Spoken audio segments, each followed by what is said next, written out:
Did you know The Breakfast Club was filmed almost entirely in a real high school that had been shut down, and the actors literally spent weeks locked inside it like real detention students? Or that Judd Nelson's method acting got him so deep into character that he nearly got fired from the movie? So get ready, because in this video, we're diving into 15 weird and untold facts about The Breakfast Club that will completely change the way you see this classic. Number 1. Judd Nelson nearly got fired. Judd Nelson, who played John Bender, went so deep into character that it became a genuine problem on set. He stayed in character even when the cameras weren't rolling, constantly provoking the other actors, making cruel jokes, and acting like the real-life version of his rebel persona. It got so intense that co-star Molly Ringwald complained to director John Hughes, saying Nelson's behavior was crossing the line. Hughes even considered firing him mid-shoot, but he didn't, because what Nelson was doing, intentionally or not, made Bender feel real. That edge, that unpredictability, that raw tension between him and Claire,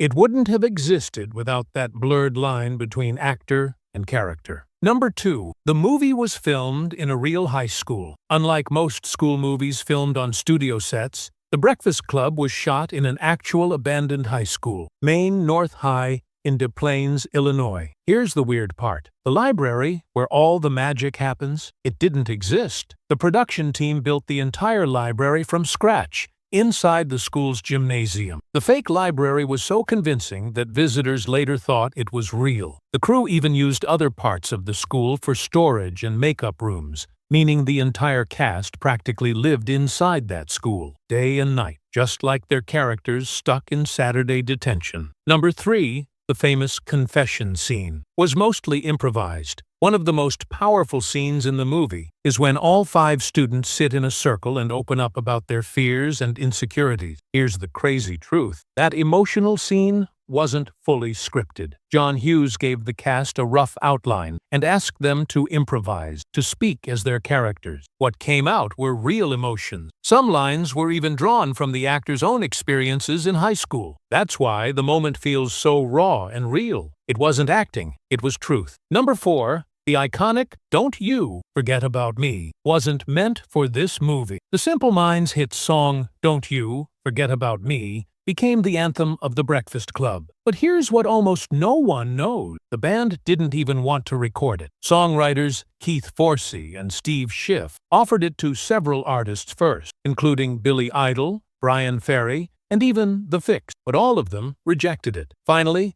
Simple Minds reluctantly agreed to record it, and it became their biggest hit ever. Even more shocking, the band didn't write the song themselves and didn't even include it on their next album because they thought it didn't fit their style. And yet, decades later, it's the song that defines an entire generation. Number 5. John Hughes wrote the entire script in just 2 days. It's hard to believe that one of the most iconic teen movies of all time was written faster than most people can finish a school essay. But it's true. The Breakfast Club was written by John Hughes in just 2.5 days. Hughes locked himself in his Chicago home and barely slept, fueled only by coffee, junk food, and an obsession to tell a story that felt real. He wanted to show that teenagers weren't just stereotypes. They were layered, emotional, and misunderstood. In those 48 hours, Hughes wrote every line, every insult, every confession, all while imagining real kids he knew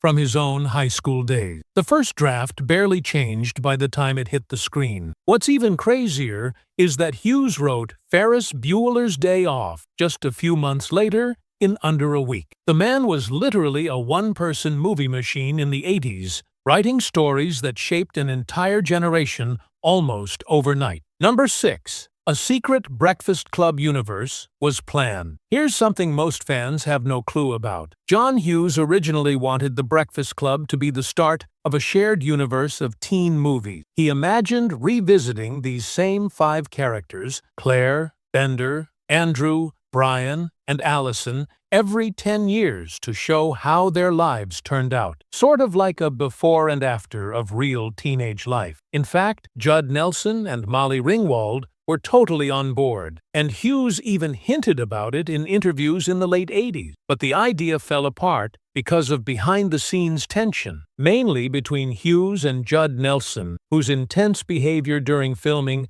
strained their relationship. Sadly, that dream sequel never happened. But imagine what it could have been, seeing how Bender's rebellion turned out, or whether Claire and Brian ever reconnected as adults. It would have been the first cinematic universe before Marvel ever existed. Number 7. The actors were told to wear their own clothes. In most Hollywood films, wardrobe designers carefully plan every outfit, but John Hughes did the exact opposite. He asked the actors to bring clothes from home, outfits that they felt their characters would actually wear. Emilio Estevez brought his real wrestling jacket. Molly Ringwald picked out her own pink outfit from her closet. Ali Sheedy even wore her personal black sweater and overcoat that she said felt like armor. This approach made the characters feel authentic, not styled. You weren't looking at actors dressed as high schoolers. You were seeing high schoolers dressed like themselves. In fact, costume designer Marilyn Vance later revealed that Hughes wanted viewers to smell the realism of these characters.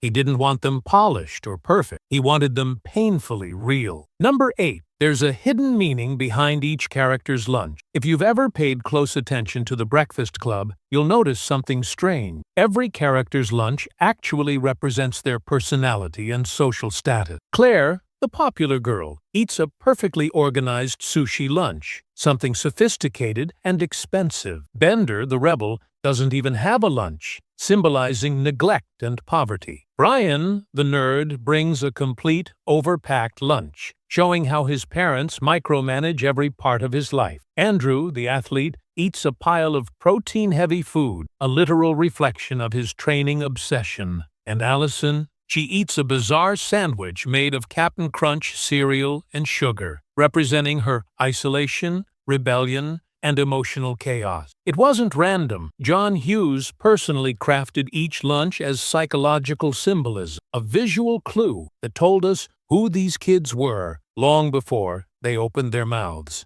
Number 9. The real meaning behind The Breakfast Club. Did you know the movie's title wasn't created by the writers at all? It actually came from real high school slang in Illinois. Back in the early 1980s, students at New Trier High School near Chicago used the term the Breakfast Club to describe morning detention. These sessions took place super early, before school even began, around breakfast time, where all kinds of students, from jocks to nerds, sat together in silence. John Hughes, who grew up in that exact area, loved how the name symbolized a mix of totally different personalities forced into the same room. He decided it was the perfect metaphor for the story he wanted to tell, a group of kids breaking through stereotype. So, the title isn't just catchy, it's a real piece of teenage culture, pulled straight from the hallways of Chicago's high school. Number 10. The movie takes place in real time. Here's something most people don't realize. The Breakfast Club unfolds almost entirely in real time. From the moment the kids walk into detention until the final bell rings,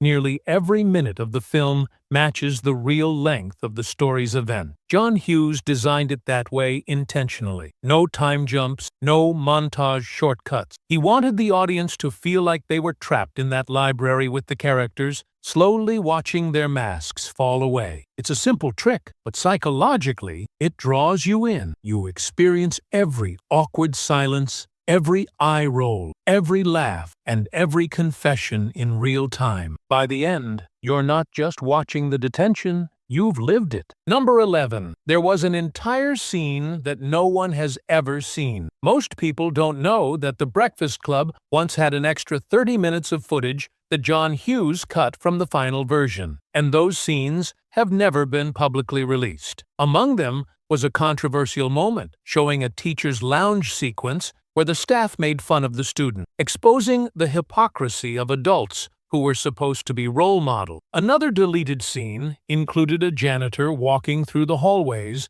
and overhearing confessions from the kids, giving the story a haunting outsider's perspective. Hughes later said he removed these scenes because they distracted from the emotional intimacy inside the library. But many fans believe those missing reels could completely change how we interpret the movie. And as of today, those scenes are still locked away, unseen, in Universal's archives. Number 12. The ending wasn't originally what you think. Everyone remembers that iconic final moment. Judd Nelson's fist in the air, music blasting to "Don't You Forget About Me." But here's the wild part. That ending wasn't in the original script at all. Originally, Hughes planned to end the film with the kids quietly leaving detention and going their separate ways without any music, any narration, or that powerful freeze frame. It was supposed to be a quiet, ambiguous goodbye, realistic, but emotionally flat. It was Judd Nelson himself who suggested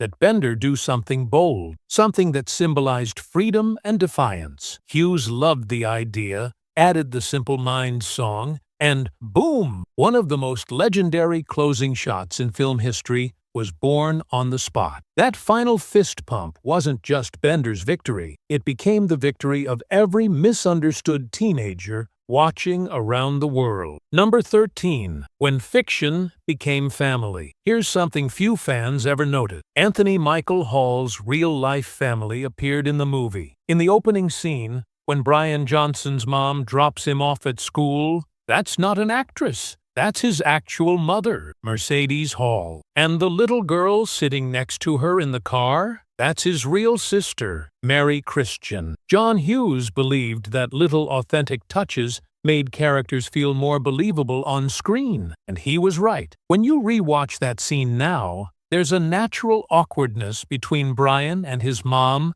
that feels so real. It's one of those blink-and-you-miss-it details that shows just how deeply Hughes cared about authenticity. Number 14. The movie was filmed in the same order as the story. Unlike most films, The Breakfast Club was shot in chronological order, meaning the scenes were filmed exactly as they appear in the movie. Why? Because John Hughes wanted the actors' emotions to grow organically. He wanted their chemistry, tension, and eventual friendship to feel real, not acted. By shooting in sequence, the cast actually lived that Saturday together, day by day. At the start of filming, they barely knew each other, just like the character. But by the end, they genuinely bonded, laughed, and even fought a little. So, when you see them opening up during those emotional dialogue scenes, that connection isn't scripted. It's completely genuine. It's a rare and powerful decision that made this simple movie feel alive and timeless. Number 15. The legendary poster was never planned. One of the most iconic movie posters of all time, the 5 teens lying together on the floor, almost never happened. During filming breaks,